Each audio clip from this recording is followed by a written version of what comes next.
जूदास इस्कारियोत यीशु मसीह के 12 शिष्यों में से एक था, जो 30 चांदी के सिक्कों के बदले यीशु को धोखा देने के लिए जाना जाता है।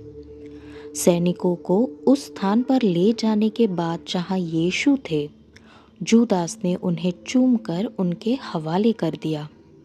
उसका यह विश्वासघात लालच के खतरे और प्रलोभन के सामने मानवीय कमजोरी की याद दिलाता है। यीशु ने जूदास इस्कारियत को अपने साथ आने के लिए बुलाया। उसका नाम इस्कारियोत यहूदिया के कैरियोत नामक नगर से लिया गया है, जो उसे अन्य प्रेरितों से अलग करता है, जिनमें से अधिकांश गलीलिया से थे। जूदास एक ऐसे दौर में रहता था जब राजनीतिक और धार्मिक उथल-पुथल चरम पर थी और यहूदी रोमन साम्राज्य के अधीन थे। कई लोगों को उम्मीद थी कि मसीहा एक ऐसा नेता होगा जो उन्हें राजनीतिक रूप से मुक्ति दिलाएगा। जूदास अन्य प्रेरितों की तरह मानता था कि यीशु एक क्रांति को बढ़ावा देगा। हालांकि यीशु मानवता को पाप से मुक्त करने और परमेश्वर के राज्य की घोषणा करने आया था। जूदास का व्यवहार महत्वाकांक्षा और लालच से भरा हुआ था।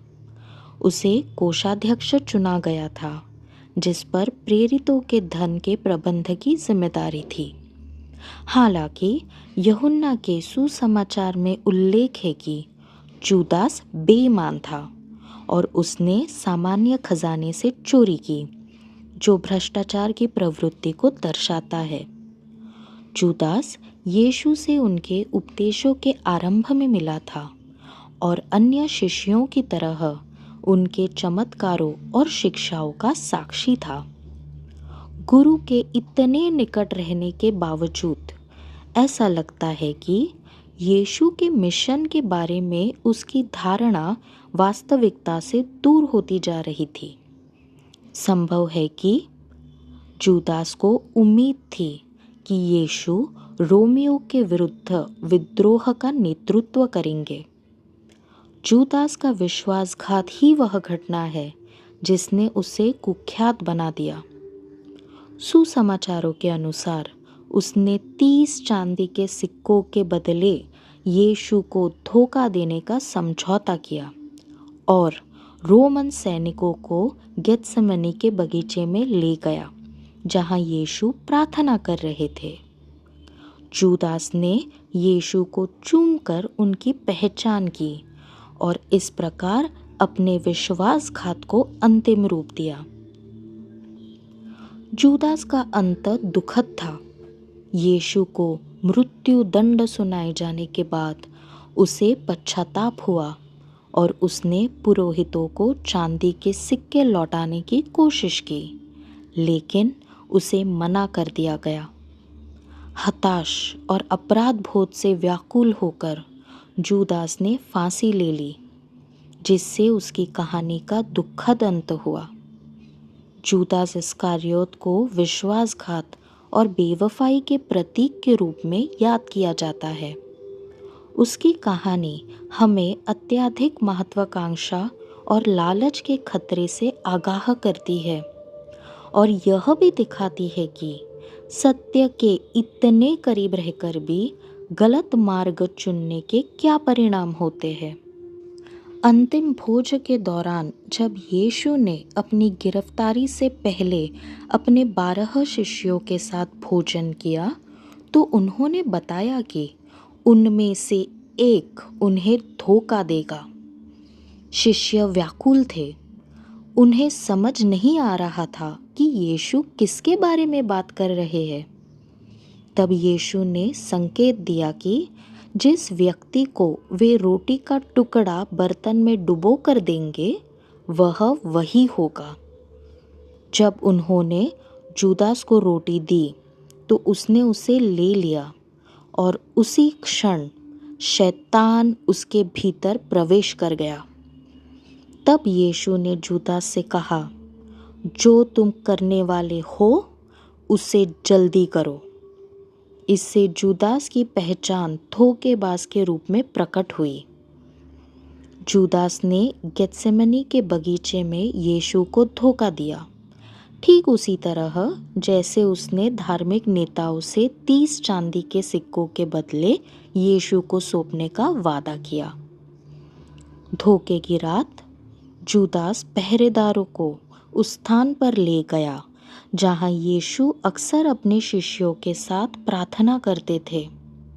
समूह में यीशु की पहचान करने के लिए जूदास ने उन्हें चूमा, जो उस समय अभिवादन का एक सामान्य तरीका था।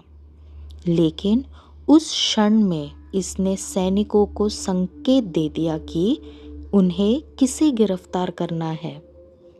जूदास द्वारा यीशु को धोखा देने के कारण पूरी तरह स्पष्ट नहीं है, लेकिन कई व्याख्याएं मौजूद है। एक संभावना यह है कि जूदास लालच से प्रेरित था, क्योंकि उसने धोखा देने के लिए पैसे लिए थे। एक अन्य सिद्धांत यह है कि जूदास उस समय के कई लोगों की तरह यीशु से एक राजनीतिक नेता बनने की उम्मीद करता था, जो इज़राइल को रोमन शासन से मुक्त करेगा। सटीक कारणों के बावजूद जूदास के धोखे के ऐसे परिणाम हुए जिनके कारण यीशु को गिरफ्तार किया गया, उन पर मुकदमा चलाया गया और उन्हें सूली पर चढ़ाया गया।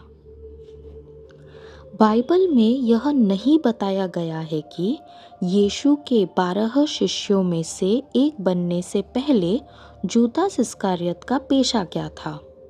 हालांकि शिष्य के रूप में अपने समय में जूदास कोषाध्यक्ष के रूप में कार्यरत था, जो शिष्यों के बीच बांटे जाने वाले धन का प्रबंध करता था। दुर्भाग्य से वह अक्सर खजाने से चोरी करता था। जूदास के चरित्र को उजागर करने वाली एक घटना यह थी कि जब बेथानी की मरियम ने इत्र का एक महंगा घड़ा तोड़कर यीशु के चरणों में डाला, तो जूदास ने आक्रोश व्यक्त किया। उसने इस कृत्य की आलोचना करते हुए कहा कि इत्र को बेचकर प्राप्त धन को गरीबों को दान किया जा सकता था। जूदास की आलोचना बेईमानी थी, क्योंकि उसे गरीबों की परवाह नहीं थी और वह अक्सर खजाने से चोरी करता था। जूदास इस्करियोत का लालच और भ्रष्टाचार से भरा बेईमान व्यवहार 30 चांदी के सिक्कों की रिश्वत में परिणत हुआ। उसने यीशु को धन के बदले धार्मिक नेताओं के हवाले करके उनके साथ विश्वासघात किया। लूका के सुसमाचार में लिखा है कि यीशु ने 12 प्रेरितों को चुनने से पहले एक रात प्रार्थना में बिताई, जिनमें जूदास भी शामिल था। इसलिए यीशु ने यह जानते हुए भी कि जूदास अंततः उन्हें धोखा देगा, उसे सीधे अपने शिष्यों के समूह में शामिल होने के लिए बुलाया। जूदास इस्करियोत की कहानी दुखद है। 30 चांदी के सिक्कों के लिए यीशु को धोखा देने के बाद जूदास पश्चाताप से भर गया। मत्ती के सुसमाचार में लिखा है कि यीशु को दोषी ठहराए जाने पर जूदास को पश्चाताप हुआ और उसने धार्मिक नेताओं को पैसे लौटाने की कोशिश की, लेकिन उन्होंने इसे स्वीकार नहीं किया। हताशा में जूदास ने सिक्के मंदिर में फेंक दिए और खुद को फांसी लगाने चला गया। हालांकि प्रेरितों के कार्य नामक पुस्तक में पतरस द्वारा वर्णित एक और वृत्तांत है, जो जूदास की मृत्यु का अधिक विस्तृत वर्णन करता है। पतरस बताते हैं कि जूदास ने धोखे से मिले पैसों से एक खेत खरीदा और वह गिर पड़ा और उसका पेट फट गया और उसकी आंतें बाहर निकल गई। हालांकि दोनों विवरण भिन्न प्रतीत होते हैं। अनेक विद्वानों का मानना है कि ये दोनों एक दूसरे के पूरक हैं, एक संभाविता व्याख्या यह है कि जूदास ने मत्ती में वर्णित अनुसार स्वयं को फांसी लगा ली और फिर प्रेरितों के कार्य में वर्णित अनुसार उसका शरीर गिरकर टुकड़े टुकड़े हो गया। यह दूसरी घटना रस्सी टूटने के बाद या उसके शरीर के सड़ने के बाद घटी होगी। जूदास की मृत्यु उसके कष्ट और उसके विश्वासघात के दुखद परिणामों को दर्शाता है। यीशु के इतने निकट होने के बावजूद वह अंततः लालच और पश्चाताप में पड़ गया, जिसके कारण उसका अंत दुखद हुआ। उसकी कहानी बुरे निर्णयों के बोझ और मुक्ति की खोज की एक गंभीर याद दिलाती है। जूदास इस्करियोत का जीवन चरित्र विकल्पों और ईश्वर से आध्यात्मिक रूप से विमुख होने के परिणामों के बारे में महत्वपूर्ण सबक देता है। यद्यपि जूदास को 12 प्रेरितों में से एक चुना गया था और वह यीशु के साथ घनिष्ठ रूप से रहता था, उसने एक ऐसा मार्ग चुना जो उसके विनाश का कारण बना।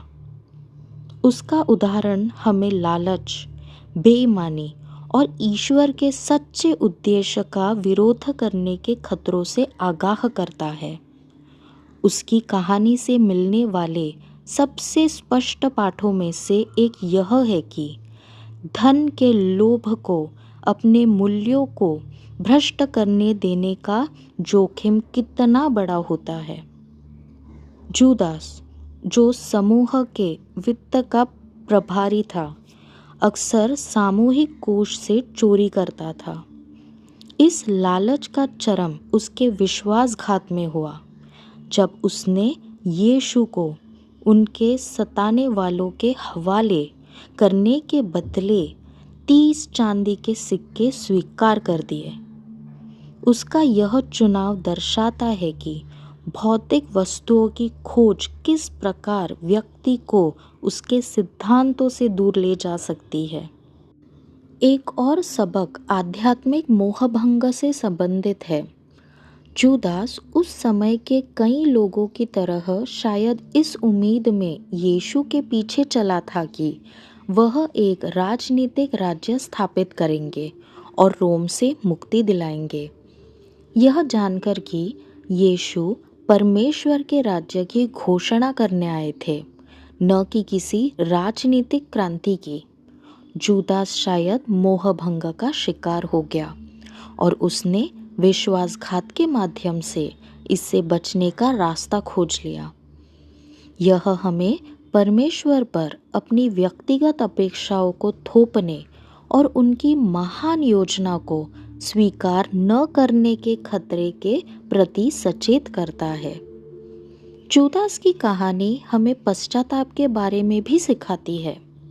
यद्यपि यीशु के साथ विश्वासघात करने के बाद जूदास को पश्चाताप हुआ, लेकिन उसकी निराशा ने उसे क्षमा मांगने के बजाय आत्महत्या की ओर धकेल दिया। यह हमें अपने दोषों को स्वीकार करने और अपराध बोध में डूबने के बजाय मुक्ति पाने के महत्व को दर्शाता है। जूदास का उदाहरण बुरे निर्णयों के परिणामों और परमेश्वर के सामने पवित्र हृदय रखने के महत्व के बारे में एक चेतावनी के रूप में कार्य करता है।